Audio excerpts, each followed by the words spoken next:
Hello viewers, আজ আপনাদের সামনে একটি কষ্টের ভিডিও তুলে ধরলাম। ভিডিওটিতে যে বাচ্চাটিকে দেখতে পাচ্ছেন, এই বাচ্চাটি তৃতীয় শ্রেণীর ছাত্র।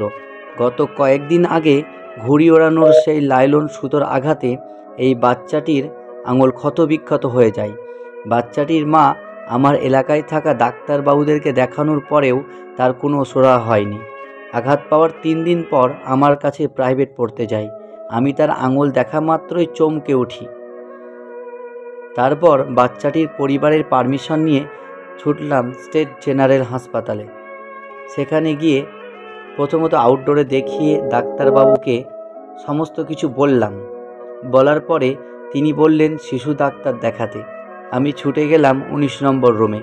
ডাক্তারবাবুকে দেখিয়ে আবারও সব কিছু বললাম, যাতে বাচ্চাটির আঙুলটা খুব দ্রুত সুস্থ হয়ে ওঠে।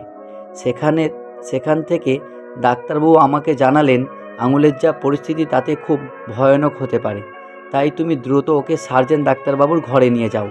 আমি আবারও ছুটলাম সার্জেন্ট ডাক্তারবাবুর কাছে, যেখানে লম্বা লাইন দেওয়ার পরে সার্জেন্ট ডাক্তারবাবু আমাকে জানালেন ওর আঙুলের যা পরিস্থিতি তাতে ওর সারা জীবনের আঙুলটা ওই রকমই থাকবে।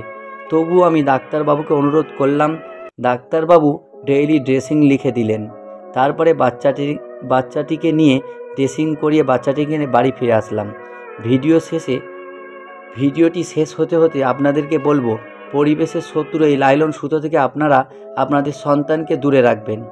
একটি ভুলের কারণে আজ এই বাচ্চাটির আঙুলটা সারা জীবনের মতো এরকম হয়ে থাকবে। আপনাদের সকলকে ছোট্ট একটা অনুরোধ করলাম, যদি এই রকম উপকারী অসহায় মানুষের পাশে দাঁড়ানো নতুন নতুন ভিডিও দেখতে ভালো লাগে, তবে আমাদের ফেসবুক পেজটিকে ফলো করবেন, লাইক করবেন এবং শেয়ার করবেন। ভালো থাকবেন, দেখা হবে নতুন কোনো ভিডিও।